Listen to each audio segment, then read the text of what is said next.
It matters not what someone is born, but what they grow to be. Perhaps those who are best suited to power are those who have never sought it. There are all kinds of courage. It takes a great deal of bravery to stand up to our enemies, but just as much to stand up to our friends. If you recognize these quotes, then you must be a Harry Potter fan. J.K. Rowling published her first Harry Potter book in 1997, and the world changed from that moment on. This series is loved by so many people. It's turned into a movie franchise. There's a theme park at Universal Studios for this series. And so I've invited some of my friends today to talk a little bit about our love for Harry Potter and talk about some of the connections that we see between Harry Potter and the Christian faith.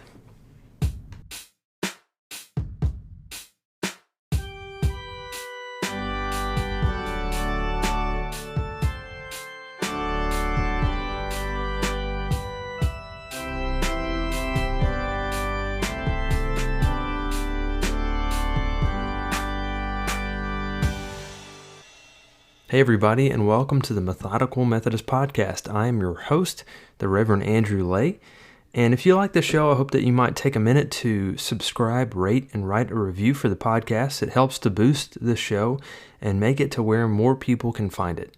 You can also find me on Facebook at facebook.com/methodicalpod, and you can also find me on Instagram as well. My handle is at methodicalpod, so be sure to check me out.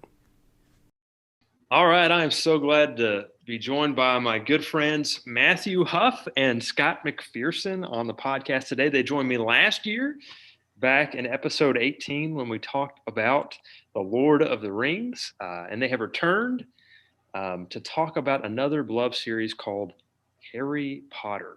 I know a lot of folks have been emailing me, calling me, showing up at my house saying, when are these guys going to come back on? We've just been waiting. And now finally here you are. So thank you guys so much for joining me on the podcast today. It is great to be back. We know our fans were clamoring for our point of view. Yeah, glad to be back. I've showed this to several people, and they're like, "Wow, you're a massive nerd." I'm like, yeah, I know. I did have some comments after that episode aired. And folks were like, man, your friends know a lot about that. Yeah, it's actually amazing that we all have significant others. Yeah, it really is. Yeah. The fact that we are able to function in society at all is really a miracle in itself. But I want to preface this episode very similar to the way I prefaced that last episode. And that is to say that we are not authoritative scholars on the subject, but it's something that we just enjoy. This series. Also, I know the author J.K. Rowling has been at the center of a lot of controversy lately. I don't think we're here to talk about that, but we're just here to talk about the boy who lived, Harry Potter.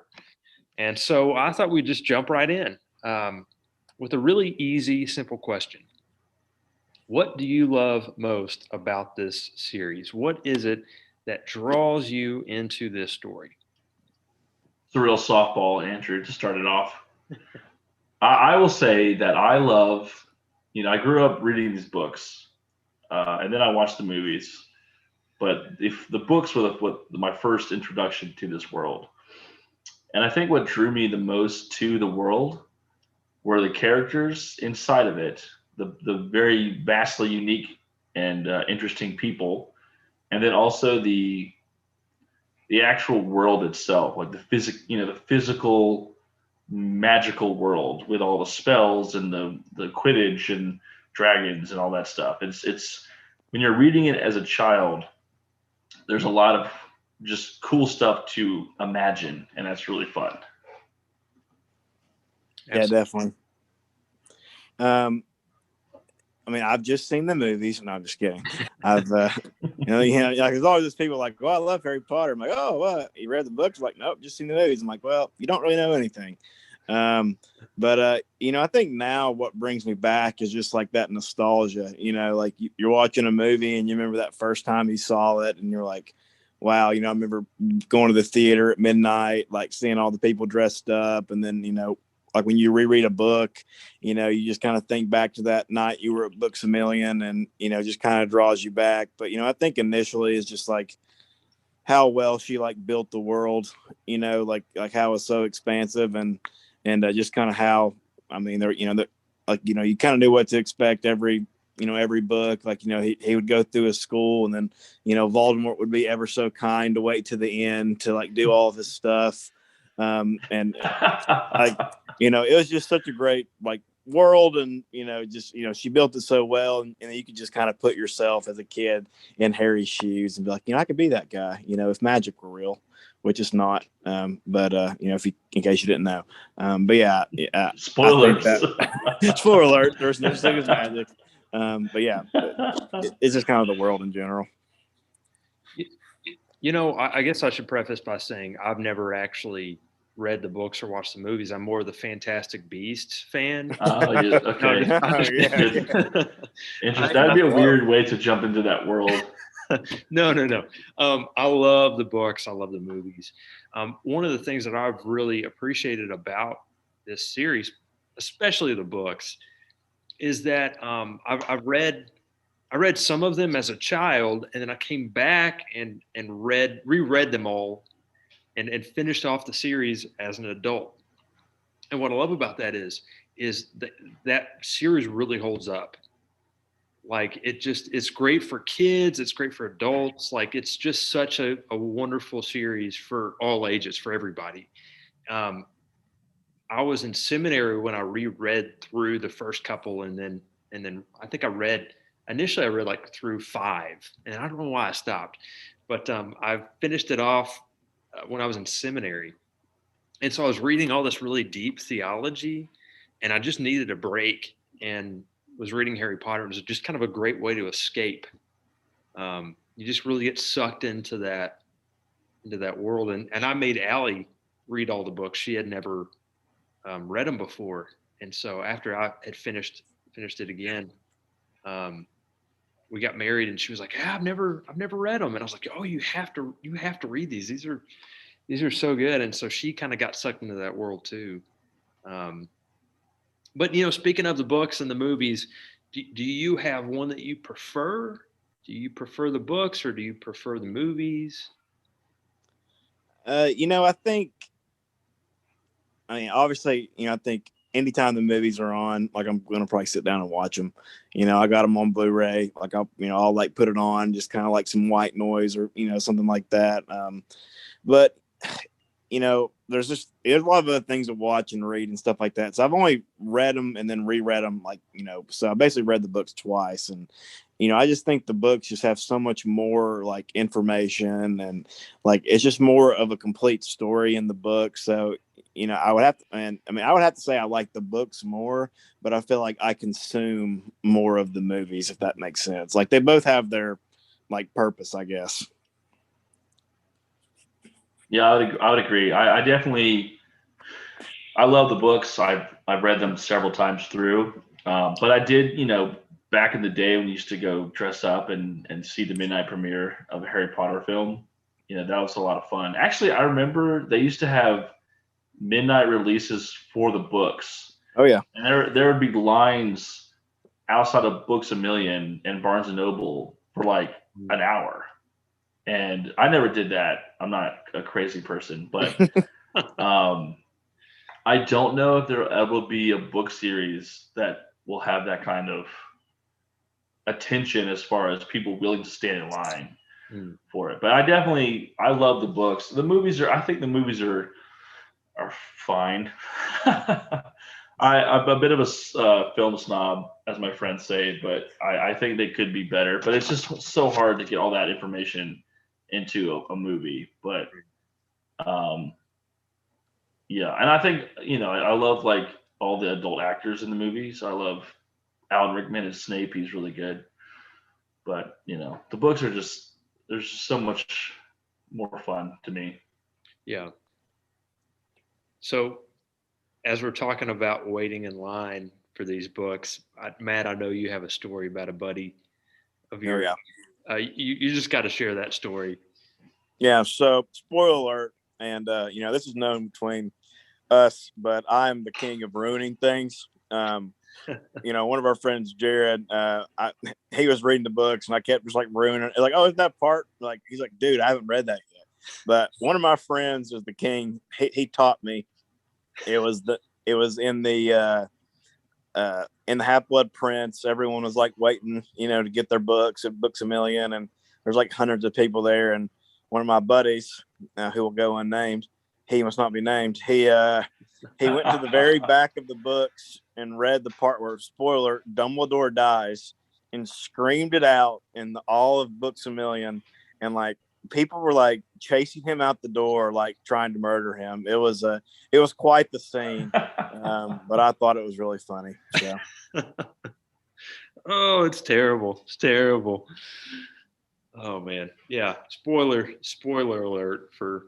I guess just a disclaimer: if you haven't read the books or watched the movies, like, first of all, just why are you listening to this?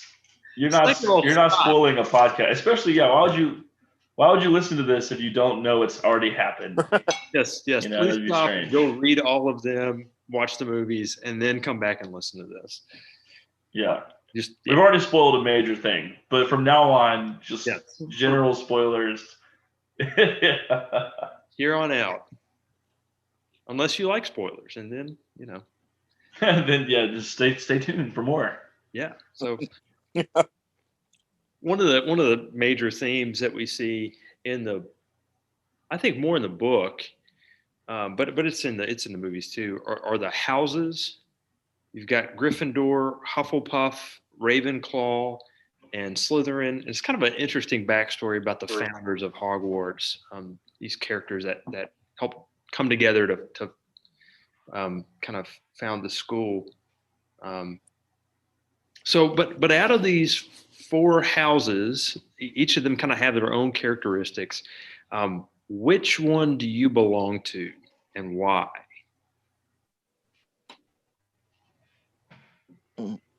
I am 100% a Gryffindor, and if they're mostly, and it's hard to talk about this without stereotyping people, but we're going to do that because you divide people into 4 categories, so that's what we're going to do. But most Gryffindors are more center of attention-y. They like what's the word I'm looking for? Like human interaction. They value that. They value friendship. Not just that, but they like to have fun. They're usually larger than life. I also really love Fred and George. I thought that the 3 of us would have a great time at Hogwarts. So, but yeah, I would say for sure Gryffindor. I feel like I would fit in. And it is interesting when you meet people that, these books are so part of our collective childhood that you can pretty much meet someone for the first time and ask them what their Harry Potter house is. And they're like, oh, I'm a Ravenclaw. Like, okay, I get that. I know I know what kind of person you are. Yeah. I mean, I'm house non-conforming. No, I'm just kidding. That would be if the books were written in 2021. But my Twitter and Instagram handles say Matt Hufflepuff, and it's just a play on words. I don't really think I'm much of a Hufflepuff. I've done these Pottermore things and these BuzzFeed quizzes, and despite my, I always seem to be getting, Gryffindor every single time. And I think that's pretty right on the money. I mean, everyone wants to be in Gryffindor or whatever, but, I think it's a certain personality type. And, I'm probably not smart enough to be in Ravenclaw. I'm not boring enough to be a Hufflepuff, and I'm not evil. So, I think that's just, I'd probably be in Gryffindor if I had to be in one. I actually think that although our 3, our main characters in Harry Potter are Gryffindor, most people that are not Gryffindors are like, please stop. Like they have really, they're like, we get it, just enough. Yeah. What about you, Andrew? You know, I this one's tough for me. I've done like the quizzes, and I always end up being a Ravenclaw, and I don't think it's because I'm smart. I don't, and I'm definitely not smart enough to be in Ravenclaw, but I think it's because I'm so reserved, and I've been accused of being an introvert. I don't know if y'all would agree with that or not, but uh, Right, but you are smart, but more importantly, you value knowledge, right? You enjoy the pursuit of knowledge, Hmm. and you like to read a lot. You like to write, and I think you're generally, yeah, that makes sense. That tracks as a Ravenclaw. So yeah, I again, think people get hung up on the fact that like I have to be this one trait, in order to be a Gryffindor or a Slytherin or whatever. And Have you Matt made a joke about Slytherin being evil, but they're you could be ambitious and cunning without being necessarily yeah, evil. right? definitely. Have either of you done the Pottermore one? Yeah, it's been a while. Yeah, Yeah. same.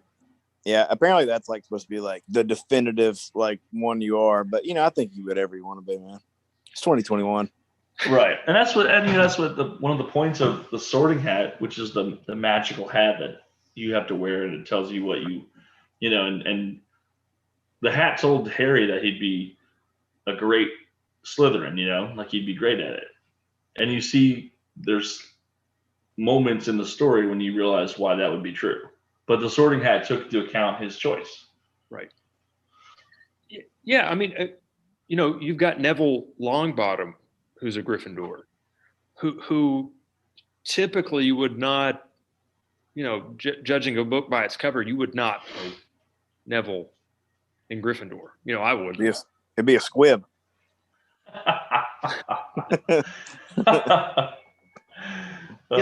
So yeah, there's a sense of yeah, you've got these houses, but it's not the end all be all. You may have certain characteristics, but it doesn't define, who you are.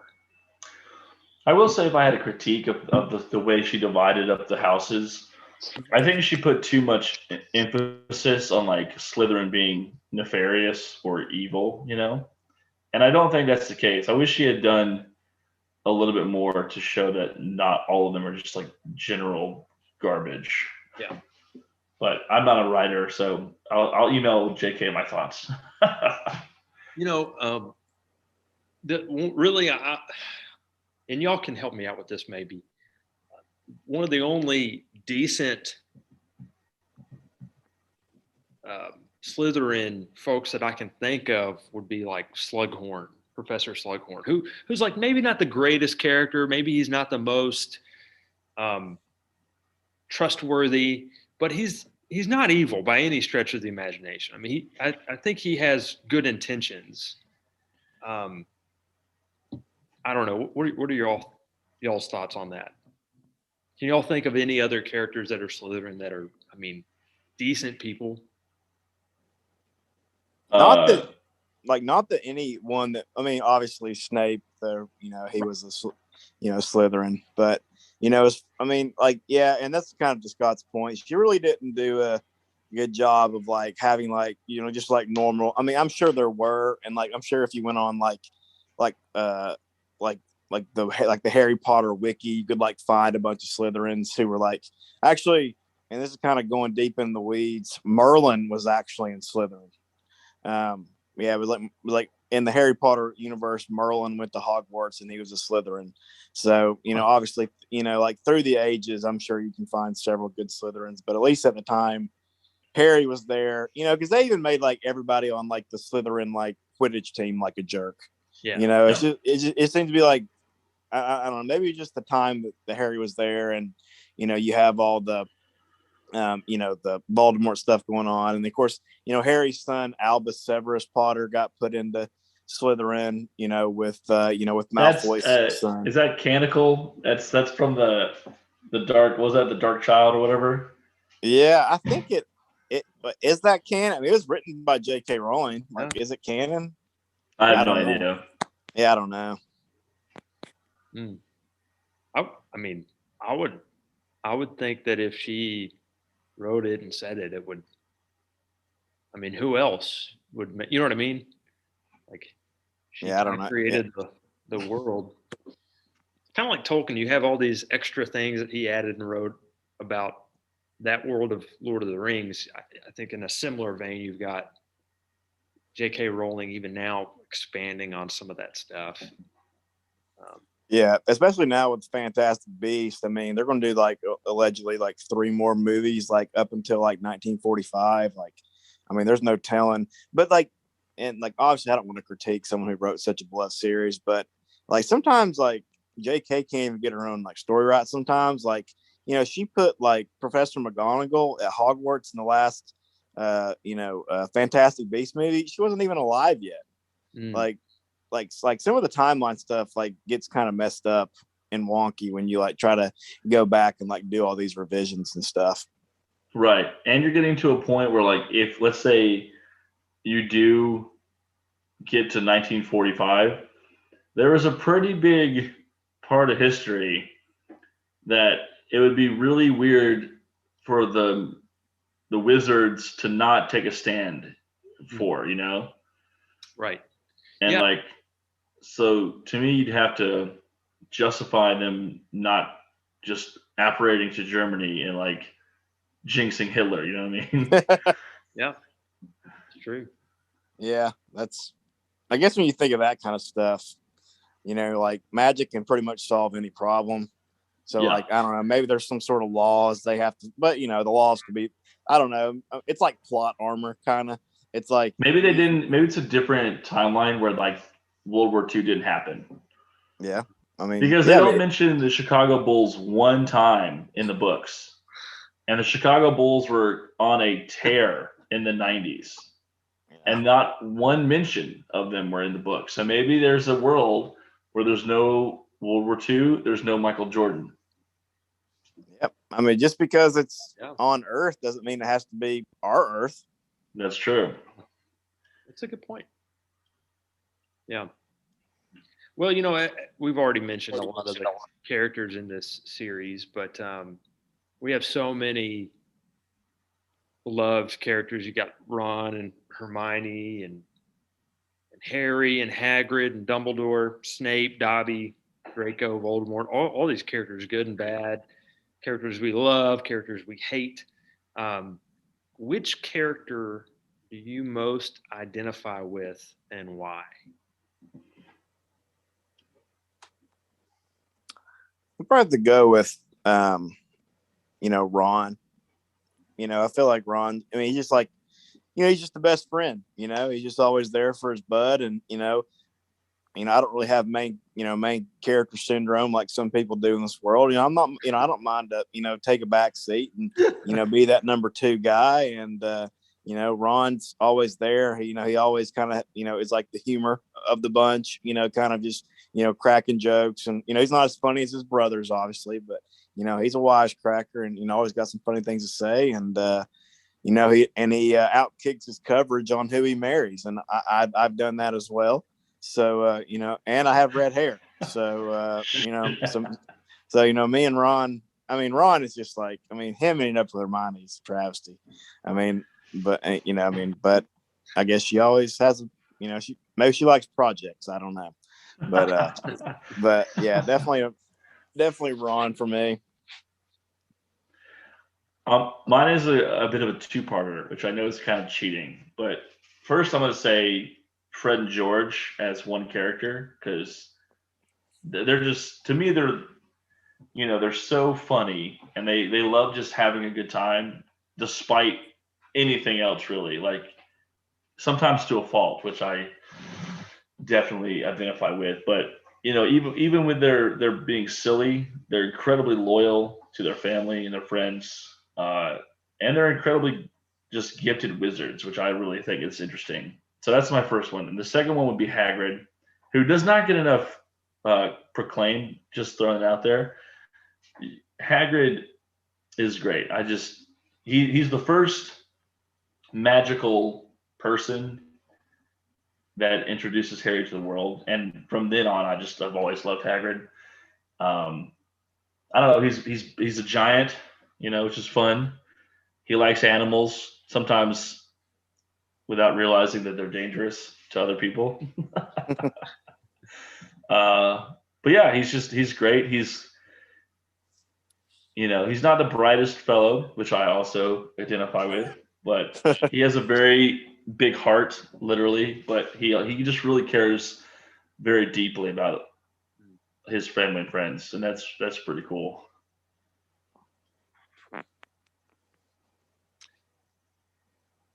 If so, for me, this is going to be this is tough. I've been thinking about this one for a while, and if I had to pick one, it would probably be Mr. Weasley.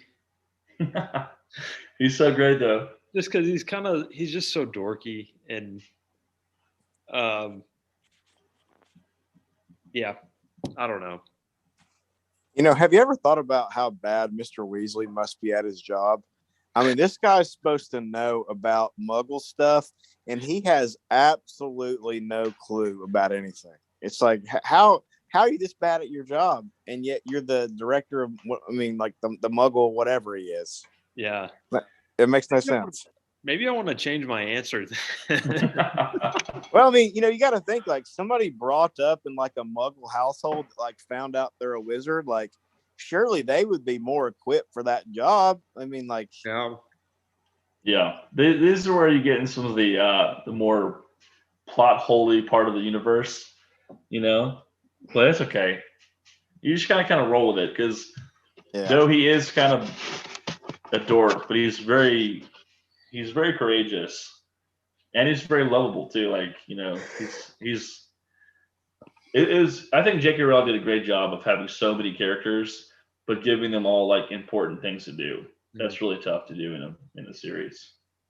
Yeah, and like in like the first few books, like Ron's dad's not in the first one, but in the second book, he's like a mega dork, like asking questions about rubber duckies. And then as the series goes along and things with Voldemort get more serious, like he himself becomes a more serious character. And like, when he's confronting, I mean, even in the third one, when he's confronting Harry about, Sirius Black, like, he's very stern and very fatherly and like not joking around. Like, I mean, like the depth of these characters and how they've advanced through the books is, something really incredible that she was able to do.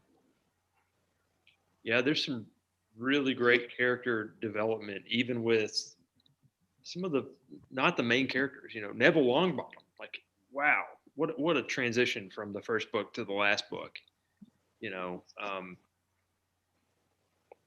And with the actor as well. Yes. Absolutely, yeah, for sure. Yeah. Matthew Lewis had a blow up, that's for sure. Yeah, Matt, this isn't a thirst trap, okay? We're trying to keep this professional. My bad. Well, that actually leads me to my next question, which is, which actor is your favorite in the movies? It's good. It's a good question. I just think Tom Felton played Draco so well. I mean, he's just a total slime ball from start to finish.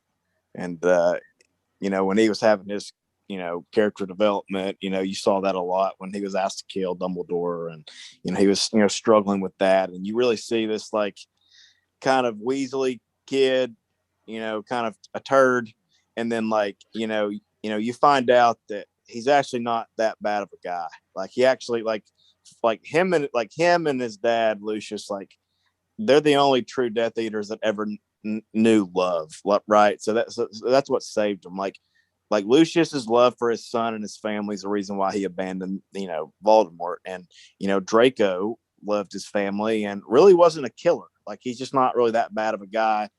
So you find like Draco's kind of like the secondary antagonist, but you find out like he's really not a bad guy, the whole time. But like Tom Felton was able to do that so well and show that on screen.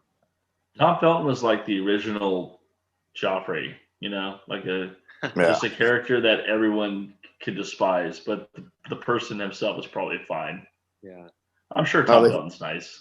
Oh yeah, he's done like several like documentaries about Harry Potter and like shows, and like I don't think there's a nicer guy out there. But they say Rupert Grint is so nice that you can literally see him on the street, like, "Hey Rupert, you want to go back to my house and hang out?" And he will literally do it. Wow. Like he will not say no to people. Like it's it's pretty wild. Probably not very safe.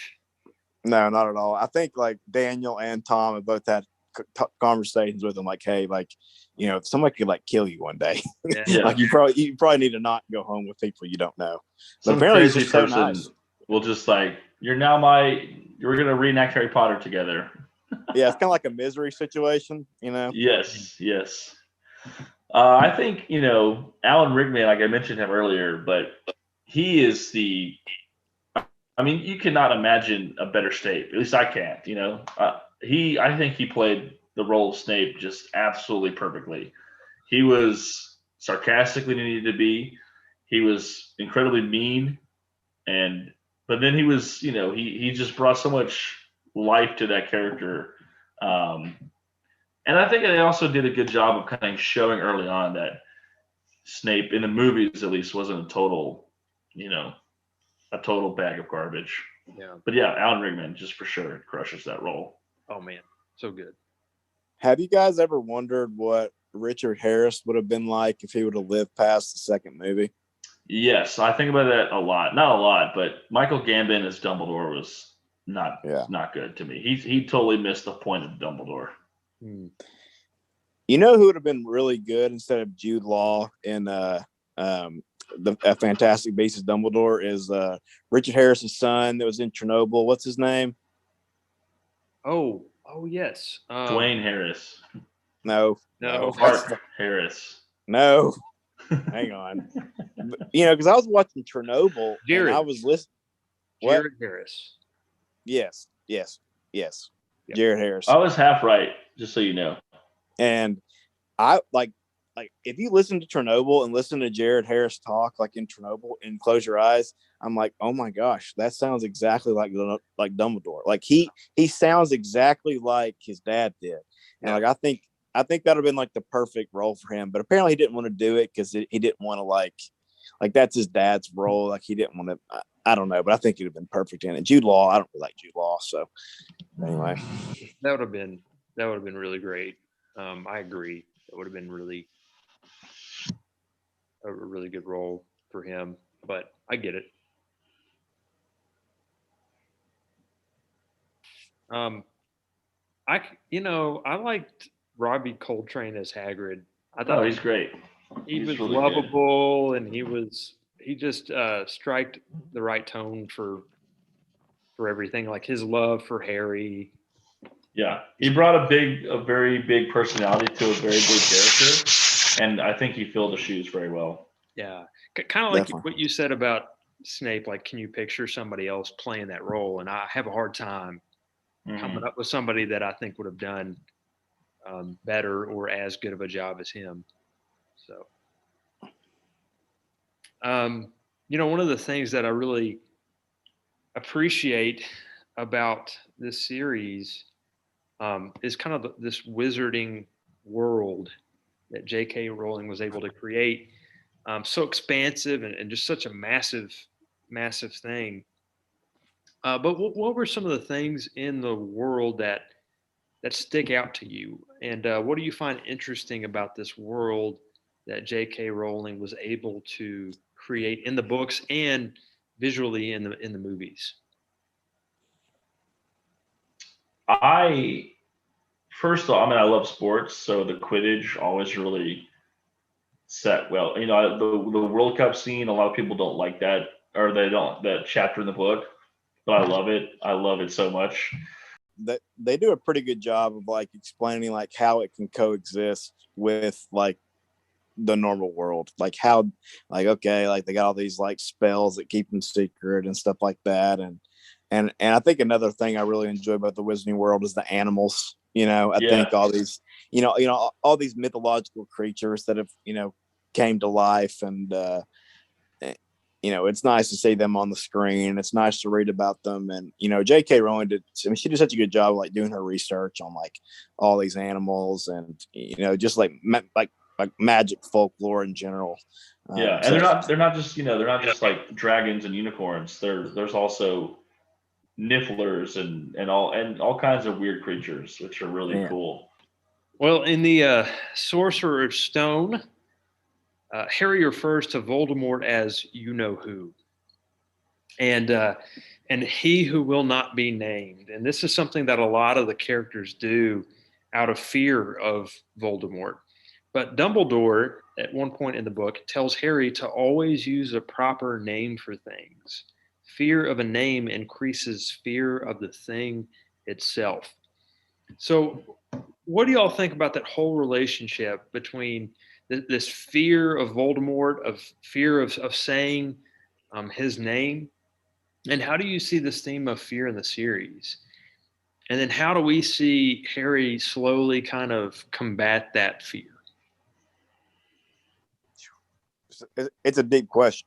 I find it interesting about, this is kind of like one of these plot hole things. Like, Harry had no idea who Voldemort was, and like Hagrid told him, and then like he just kept saying it. Like, I mean, like Harry was kind of never really afraid of him. He always like called him by his first name, and like it's interesting because like Hermione, who grew up in a Muggle household, even she was afraid to say his name.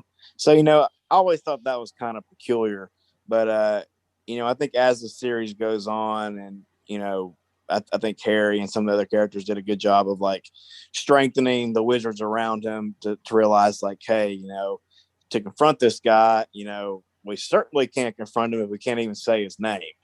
So I think, as the series went on, Harry and other people just kind of convinced people and basically gave them like the will, not the will to fight back, but just kind of like I basically turned the tide on him being like the scariest person ever, I guess. And I always thought it was really cool that, Dumbledore always just called him Tom, which is like the biggest insult to him. Yeah. Like, he wanted to be called Voldemort. He's fine with he must not be named, but he certainly didn't want to be called Tom. Yeah. So like Harry called him Tom and Dumbledore called him Tom just to kind of spite him, which I always enjoyed that part of the series. Yeah. Yeah, I definitely think Voldemort wanted his name to be that fear, and to have that type of, he's so scary that you can't say his name. And I think that gives him a lot of power over people. And I think that, obviously Harry he's never afraid to say it, but everyone, I think it all, despite Harry being the victim of Voldemort, like one of the victims, he also had no clue the real impact of Voldemort throughout his life, like he was totally sheltered from that living with the Dursleys. Mm-hmm. So I think that it's a unique perspective to be unafraid of that. But I don't think it allows for it's a non-experience, right? He did not experience the level of chaos and menace and just sheer terror that Voldemort did cause. Yeah. But I will say, I think that being afraid of something so much to where you can't say it out loud is just, giving him too much power. Mm-hmm. Too much power. And then, like Matt was saying, if you call him Tom, you take away that identity. Voldemort has crafted his identity to be Voldemort. Voldemort's as much of a facade, a mask, as it is a real, his real identity. It's a larger than life being. So I think they do it, as they get older, obviously the characters are afraid, but they seem to really grow into the fact that not only are they have each other, but they have lots of other people to not be afraid of. Yeah. And that, trying to take away that power from Voldemort is important. And Harry's unique in the sense that he is the only person to have ever survived an attack from Voldemort. Now, both of his parents died. So, I mean, we could argue that because Harry survived, his parents were killed. And now, when Voldemort does return and Harry learns about that, we could argue that Harry has the most to fear out of Voldemort, because who is Voldemort going to want to get more than anybody else? Because Harry represents, I think, a weakening of Voldemort's power. Obviously, weakening him physically. I think Harry's biggest thing is like he's just not afraid to die. Like, I think Andrew's frozen. You're back. Okay. Yeah, I just think Harry's just, I'm like, Harry's the master of death, and he just doesn't care to die. So I think that like lack of fear of dying or anything like that, or I think he acknowledges several times that he's afraid, but it's almost like he's like compelled to do something, like even though he's afraid. So I think Harry's in a unique spot where even though he definitely has the most fear, he seems to tackle his fear extremely well. For the most part. I always thought it was really interesting that. Oh, I'm sorry, I didn't mean to interrupt you, Matt. Oh no, I was going to say something stupid. So just go ahead. No, now I want to hear it. Oh no, I forgot what I was going to say. You go ahead, Scott. I just was going to say that I think it's interesting that Professor Lupin never was afraid of saying Voldemort's name either. I thought that was interesting. A small part of the story that is kind of interesting to kind of think about. I don't think Sirius Black was afraid to, now that I think about it. I don't remember. I think he said it. Obviously. Yeah, I don't know. Let's go back and view that. But yeah, Lupin seemed to never care. Yeah. I don't know. Lupin's got bigger problems. The man turns into a werewolf every, 3 or 4 days out of the month. Yeah. He's got bigger issues. He's pretty much already dead inside anyway. Yeah, that's going to change your perspective a little bit on things. Yeah. But, yeah. Well, then in the Chamber of Secrets, we find out that Slytherin, like one of the original founders of Hogwarts, wanted Hogwarts to be a school for only full-blooded wizards. He didn't want any people known as mudbloods, which were people who were had human blood as well as wizard blood. And so, as we're thinking about that and looking at our world today, how might this ideology compare with real prejudices that people have throughout history or even right now in the world? I mean, there's all kinds of things we could compare it to. I mean, just look at the Afghanistan crisis and people's concern with refugees, And I'm not trying to make a point either way. Just people are afraid of that, if they're different or whatever. So, I mean, and it's a mindset that's been permeated throughout history. It's not like it's a new thing that she touched on. People have been always finding reasons to, I don't know, separate themselves from others for bad purposes. Yeah, definitely. And I'm going to take it way out of left field here. Have you ever seen the movie Halloween Town 3? Okay. And way out of left field. Yeah. And Halloween Town 3, like they let the monsters and stuff like go into the real world. So like normal people can go into like magic school. Like, I mean, come on now, let's open Hogwarts to everybody, even though I can't do magic and couldn't do anything, they don't need to exclude me just because I can't do magic. I'm still waiting on my letter.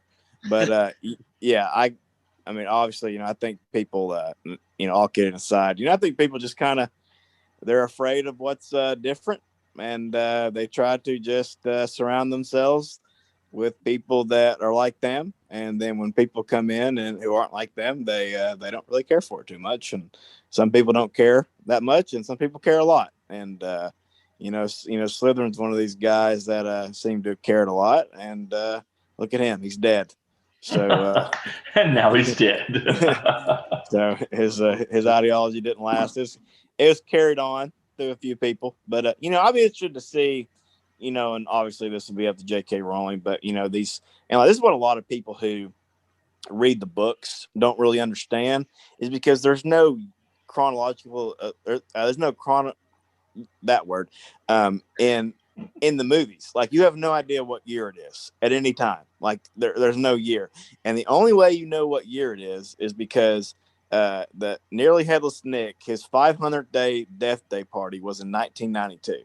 So that means Harry started Hogwarts in 1991.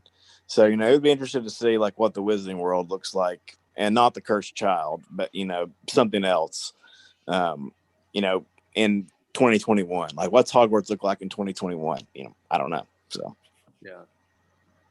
Well, one of the other themes in the book that we learned probably obviously the most about in the last book is this idea of the Deathly Hallows. And there are 3 items that make up the Deathly Hallows. We have the Elder Wand, which makes you invincible, the Resurrection Stone, which can return a lost loved one, and the Invisibility Cloak, which can obviously make you invisible. So which of these 3 would you choose? I think the Resurrection Stone would just make you sad. Like, you could bring your loved ones back, but you could never like hold them again or anything like that. Kind of the downfall of the Peveril guy that crafted it. As far as the Elder Wand, I mean that that's okay. But I feel like I'd probably be a good wizard anyway, so I probably wouldn't really need it. But like, I feel like the Invisibility Cloak would be good, but I feel like I would just want to do like illegal stuff with it, like rob banks, like steal stuff. So I think as far as like an ethical thing, I don't think that. I mean, there's several times I want to be invisible, but I mean, I just want to be invisible to do illegal stuff. So so I guess I would probably take neither. I don't want any of them because they would just lead to trouble. Like, all of them would lead to trouble. Yeah, I think you could do the most good with the Elder Wand, but it also has a history of violence with it too. Like, eventually someone will come along and kill you and take the wand from you. Someone better than you. Yeah. So it has the most potential to do the most damage too. It could do the most good, but it could do the most damage at the same time. Yeah, and it's it's not unbeatable too, because even with the Elder Wand, Dumbledore was able to beat Grindelwald, and of course we don't know how that looked like, how it happened. Apparently, it was like a 4-hour wand battle, which, I mean, how they're going to put that on the on the silver screen, I don't know. But apparently that's 3 Fantastic Beasts away, so we'll have to wait until 2030 to figure that out. that's so many movies. Yeah, I think they want to make like 4 or 5 of them. And the actors are all adults, so I guess they're really not on like a crunch timeline like they were with the other movies. They were trying to get Harry Potter done before he was a full-grown 30-year-old male. Well, one of the most complex characters that we see in Harry Potter is the character Snape. We've already talked a little bit about him already, but at one point in the story, Snape is a Death Eater. He's a follower of Voldemort, but then we see him later on in the series working with Dumbledore in order to defeat Voldemort. So, what do you think Snape's story tells us about humanity? What lessons do we learn looking at Snape's story and this idea of redemption? I think Snape is a great character. I think it's a bit much that he bullies Harry for most of the books. That's a bit excessive, dude. But I think his arc is really just, it's redemptive, I mean, he made a huge mistake by telling Peter Pettigrew where the Potters were hiding, and that ended up killing them. And I think that he has lived with that guilt and shame for his entire life, but he was still able to do something good. And it didn't, it would be very easy for that guilt to consume you and make you a bad person. Mm-hmm. Which Snape has this, he's meant to be a bad person when you first meet him, but he's just all doing it for you know, the greater good. Yeah, I think Snape's obviously a very complex character, and actually I got a funny story about Snape real quick. I got to tell it. It's somebody that didn't read the books but watch the movies, and they have that flashback scene in the last movie where Harry actually sees that Snape was working, pretty much a good guy the whole entire time. And my buddy and his friend walked out of the movie. He's like, "Wow, I can't believe this whole time Snape was Harry's dad." He's like, "No, that's not what happened." But Snape's love for Lily pretty much drove his whole character.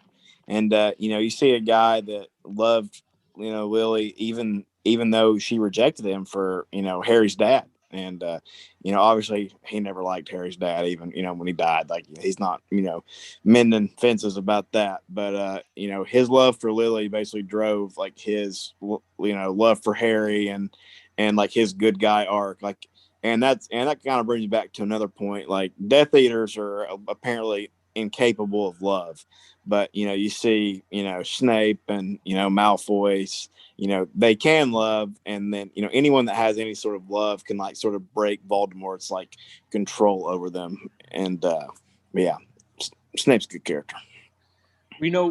Something you just said really leads me to my next question, this idea of love. And you said anybody that has love can kind of defeat Voldemort. So if we think about Voldemort being defeated because of Lily's love for Harry, then do you think we should empathize with him?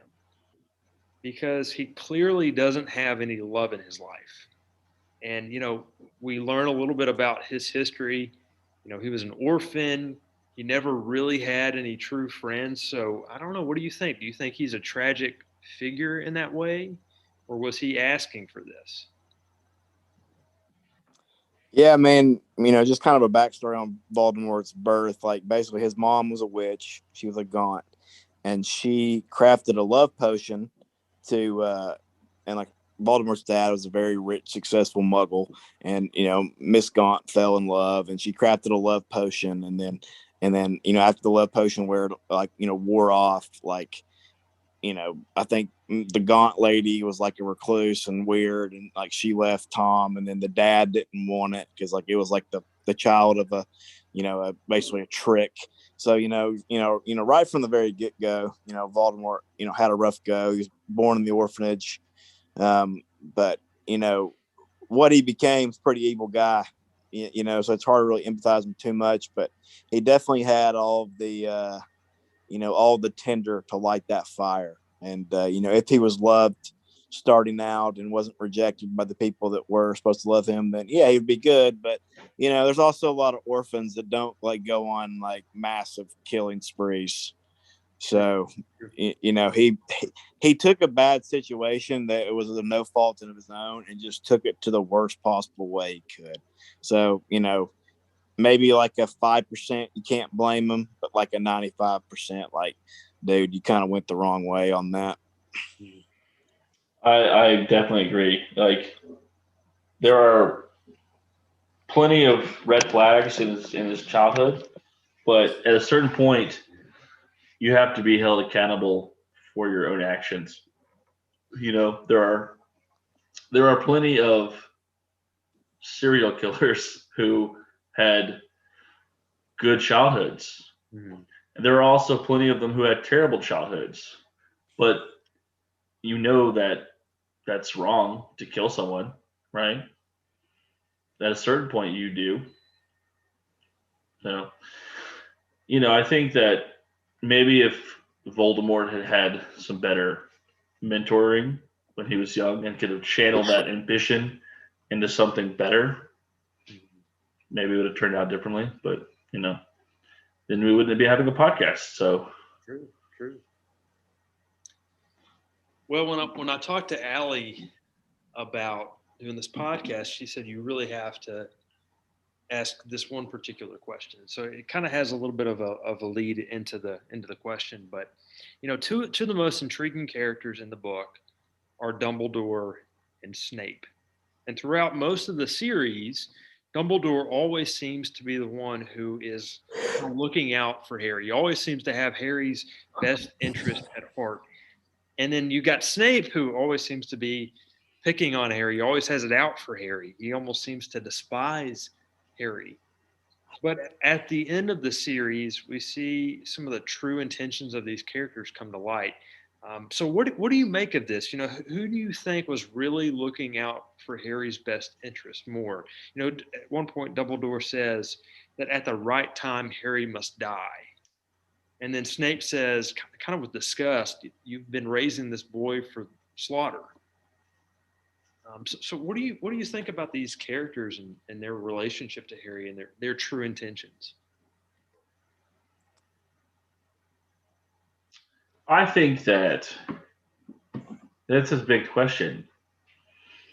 I think Dumbledore had the right intentions, but he was vastly misguided by his own hubris sometimes. But I really do think that Dumbledore, at the end of the day, cared deeply for Harry.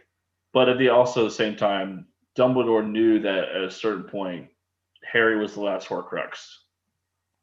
And so I think that Dumbledore valued destroying Voldemort over Harry sometimes. Not to say he doesn't care about him, but I think that his great wizardry kind of got in the way of him sometimes. But Snape, at the end of the day, was constantly looking out for Harry. Whether when in the first book, when his broomstick starts going crazy, and you find out that you think it's Snape trying to jinx Harry, but it's really Quirrell. Snape was trying to do the counter curse. Snape has the only reason, which I think is also selfish. Snape has a selfish motivation to protect Harry. Mm-hmm. So they're both acting in their own self-interest. So it's hard. It's hard to say. I think Snape generally dislikes Harry, and Voldemort does like him, but they both are guided by their own self-interest. Yeah, that's an interesting question. I think Dumbledore. I think after he saw Tom Riddle's diary in the Chamber of Secrets, he knew that something was going on. So it'd be interesting to know like when exactly. Dumbledore knew that Harry was a Horcrux, and like when he sort of figured out like, hey, this guy's going to sacrifice himself. And did he know that when he did die, he would be able just to like the only part of him would die would be the Horcrux, and he would continue to live on. So, did Dumbledore know any of this stuff? Did he not? I think that plays a factor in it. Right. But, I think Dumbledore realized that, Harry has to do this. He has to do this. And, I think Dumbledore just kind of thought he was, the guy to do it. And, how selfless he is. And, sometimes you got to make sacrifices and I think that Dumbledore thought that Harry might do it. Of course, Dumbledore could have known the whole time that when Harry died, it would actually just be his Horcrux and he would get to come back. But again, I'm not sure. And then as far as Snape, I think Snape, part of Snape's hatred of Harry, I think it had to do partly with his cover, right? Because he probably knew at some point he would have to go back in the fold and be a Death Eater again. To be this double agent. And I just think that if he would have been buddy and chummy with Harry, I think that would have definitely kind of blown it. They're like, dude, you're over here fraternizing with the enemy. I think people wouldn't have believed him as much if people knew anything about him and Lily. So maybe he had to be a jerk on purpose, or, you know, maybe every time he saw Harry, he saw Harry's dad, because they look very similar apparently. And he, you know, and he had this like contempt for him because he looked like his dad, and Harry's the byproduct of the woman he loved and some other dude.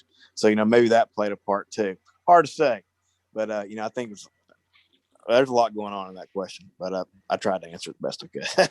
Oh, yeah, it's a tough one. Andrew started with some easy ones, and now he's ending the night with some pretty like deep questions about Harry Potter world. Yeah, and questions like maybe you don't have, you know, a real answer. You know, we may not really know true intentions deep down, what's going on in these characters. Yeah. I do get the sense that Dumbledore, you know, he sacrificed himself. He had a need to do things for the greater good. In order to defeat Voldemort, he took it upon himself to try to find these Horcruxes and destroy them, taking Harry along with him for some of it. So I think Dumbledore started out that mission, took Harry along with him, and then really relied on Harry to carry out the end of that. Dumbledore, I think, knew that he could take it up to a certain point, but couldn't finish it. And then you've got Snape, who I think is primarily motivated by his love for Lily. And that's what caused him to do what he did, to act in the way he acted. I think he was obviously, like, even at the end of his story, when he's talking with Dumbledore for the last time, we get that flashback. And he offers that Patronus charm, and it's the same as Lily's, which that signifies that you have a great affection or love for another wizard when your Patronus turns into that other wizard's Patronus charm. So even after all those years, his love for Lily was still completely alive. So I think anytime he looked at Harry, I think he saw Harry's dad, but throughout the book, people always say, you have your mother's eyes. And I think when he saw Harry's eyes, he saw Lily in that. And that's got to be difficult. And I'm sure he was experiencing grief and all the emotions. But, it's not an easy question to answer. No, not at all. But that's a good point you made, like how we may not ever answer this, but that's why these books are so held. They're so held tight to by everyone. You can read, everyone that read these books had a vastly different experience and a vastly different opinion on things, right? You might ask two different people about the same question and they could have a totally different answer. And that's fun. That's great. That's why we come back to this world. Yep, absolutely. Well, anything else y'all want to discuss or talk about in the world? I want to throw one more. We talked about what actor portrayed a character, earlier, and I forgot about this till right now. But Maggie Smith as McGonagall, great, crushes it. She's another one where when I read the books, sometimes I can change the person's physical appearance in the book with my own mind, but she's McGonagall, 100%. Yeah, well said. Definitely. Yep, for sure. And there's just so much we didn't cover. There's characters we didn't talk about and themes that are throughout the book that are, huge, that obviously this is not a comprehensive discussion on the subject, but it's been so good talking with you guys. I've enjoyed it. Maybe we can do another one again. Star Wars. We can do Avatar. Yeah. Avatar. That'd be great. Yeah, we'd love to come back. Me and Matt are obviously very knowledgeable. I keep bringing us back. We know things. We're basically Harry Potter and Lord of the Rings scholars, But no, we thanks for having us on. We'd love to come back. Thank you for listening to this episode of the Methodical Methodist Podcast. If you have enjoyed this show, I hope you might consider heading on over to iTunes to subscribe, rate, and leave a review of the show. It is very much appreciated. And until next time, stay methodical.